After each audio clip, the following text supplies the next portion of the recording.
गोविंद शिल्प घेऊन येत आहे एकूण 80 ट्विन बंगलोचा भव्य दिव्य पंढरपुरातील एकमेव प्रकल्प। आमच्या प्रकल्पाची वैशिष्ट्ये मनाला शांती देणारं महादेवाचं मंदिर, मुख्य रस्ता सुमारे 30 फुटांचा, अंतर्गत रस्ता सुमारे 20 फुटांचा, ग्रामपंचायत योजनेचा प्रत्येक बंगलोजला स्वतंत्र नळ, सांडपाण्याची सुरक्षित विल्हेवाट, सर्व टाइल्स ग्लॉसी आणि नामांकित कंपनीच्या, सर्व स्टेअर, खिडक्या, चौकटी सुपर ब्लॅक ग्रेनाइट, दोन्ही अटॅच बाथरूम पूर्णपणे टाइल्स, पंतप्रधान हर घर नळ योजना पूर्णत्वाकडे, bathroom, basin, kitchen, CP fittings हे जगवार कंपनीचे, स्टील वर्क पूर्णपणे जिंदाल कंपनीचे, 1000 लिटर पाण्याची टाकी, 150 लिटर सोलर वॉटर हीटर सोबत वॉटर प्युरिफायर, प्रत्येक बंगलोजला स्वतंत्र पार्किंग, दर्शनीय भाग पूर्णपणे डॅटो टाइल्स, टाटा प्रवेश कंपनीचे आकर्षक भक्कम दरवाजा, फुटी उंचीचे सुरक्षित कंपाऊंड। मग विचार काय करताय? गोविंद शिल्प, पत्ता गट नंबर 95, हॉटेल अंगण शेजारी, टाकळी रोड, पंढरपूर। ताज्या घडामोडी पाहण्यासाठी आमच्या YouTube चॅनलवरील PVR म्हणजेच पंढरी वार्ता या न्यूजला सबस्क्राइब करा आणि शेजारील बेल आयकॉनवर क्लिक करा।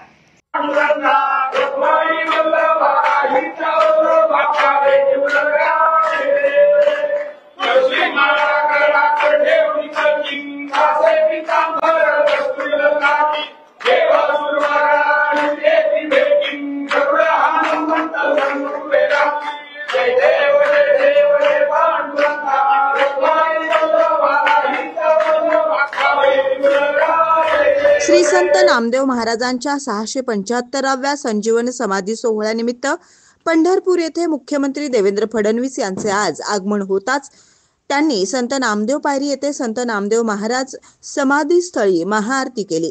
यानंतर माध्यमांशी बोलताना मुख्यमंत्री देवेंद्र फडणवीस यांना पंढरपूर विकास आराखड्याच्या अंमलबजावणीबाबत विचारणा केली असता सर्वांना विचारात घेऊन या आराखड्याची अंमलबजावणी केली जाईल अशी ग्वाही त्यांनी दिली आहे।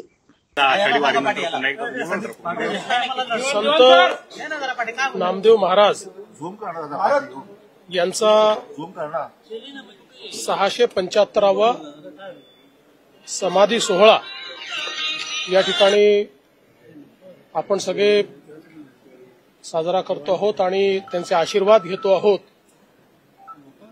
संतांचं जीवन, त्यांचा जन्म, त्यांची समाधी या सगळ्या गोष्टी अतिशय प्रेरणादायी असतात आणि त्यातून आपल्याला निश्चितपणे केवळ विचारच नाही तर एक मार्ग देखील मिळत असतो। आणि संत नामदेव तर असे होते की ज्यांनी आपल्या भागवत धर्माला वैश्विक धर्म केलं आणि वारकरी विचाराला देशाच्या कानाकोपऱ्यामध्ये पोहोचवलं आणि म्हणूनच या संपूर्ण वारकरी पंथामध्ये अतिशय मोठं कार्य हे त्यांचं आपल्याला पाहायला मिळतं। आणि केवळ त्यांचंच नाही तर त्यांचा अख्खा परिवार 14 लोक या ठिकाणी समाधी घेतात। मातोश्री जनाबाई ज्या खरं म्हणजे त्या काळच्या सामाजिक विषमतेचा एक भाग होत्या, पण ज्या प्रकारे त्यांनी या संतांच्या मांदियाळीमध्ये अभूतपूर्व कार्य केलं, अशा सर्व संतांचं या ठिकाणी विचार साजरे झाले पाहिजेत या दृष्टीनं आम्ही सगळे आलो आहोत। आत्ताच आम्ही ज्याला आपण नामदेव पायरी म्हणतो त्या ठिकाणी जाऊन त्यांचं स्मरण केलेलं आहे, कारण त्याच ठिकाणी त्यांची समाधी आहे। त्या ठिकाणी आरती आणि पूजा केलेली आहे आणि आता पुढच्या कार्यक्रमाला चाललो। राष्ट्रीय प्रश्न माणिकराव कोकाटेंचा राजीनामा घेतला जाणार नाही असं वरिष्ठ सांगतात राष्ट्रवादी। असं आहे, आता मी इथे कुठल्याही राजकीय प्रश्नाकरता आलेलो नाही, त्याच्यापेक्षा मोठं संतांचं कार्य आहे, त्या कार्याच्या संदर्भात आपण या ठिकाणी आलो, तेव्हा कुठल्याही राजकीय प्रश्नाला मी उत्तर देणार नाही। पंढरपूर विकास आराखड्यावरून विरोध होताना पाहायला मिळते या भागामध्ये। नामदेवांचा असं एक करण्यात आलेला आहे, नगर नष्ट करू नये आणि आपण तुमच्यावर विश्वास आहे, पोटनिवडणुकीला पण दाखवलाय, 2019ला पण दाखवलाय, 24ला पण दाखवलाय, इथल्या लोकांना आपल्याकडनं अपेक्षा आहे। पहिली गोष्ट तर आपल्याला कोणाचाही विनाश करून विकास करायचा नाहीये, सर्वांना सोबत घेऊन सर्वांना समाविष्ट करून आपल्याला विकास करायचा आहे।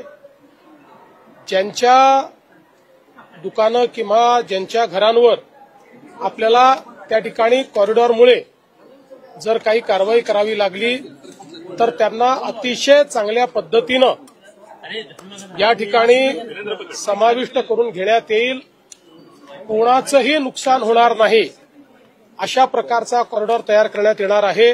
पण कोट्यावधी लोक या ठिकाणी येतात आणि त्यांची अव्यवस्था होत राहते, हे मात्र योग्य नाहीये. त्यामुळे सगळ्यांना सोबत घेऊन आणि मला विश्वास आहे की ज्यावेळी आम्ही जनतेत जाऊ त्यावेळी त्यांचाही मोठा पाठिंबा आम्हाला मिळेल.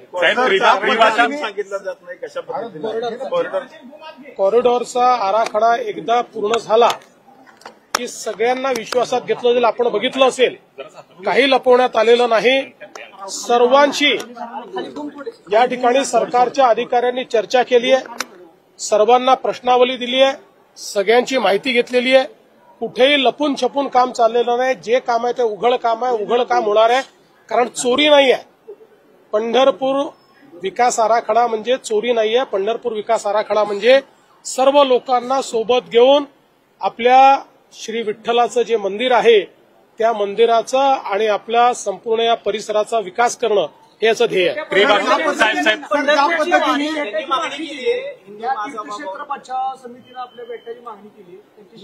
मी सगळ्यांना भेटीन, पण विशेषतः मला असं वाटतं की पुढाऱ्यांपेक्षा जे प्रत्यक्ष या ठिकाणी त्यांनी बाधित होणार आहेत त्यांना भेटणं हे अधिक महत्वाचं आहे.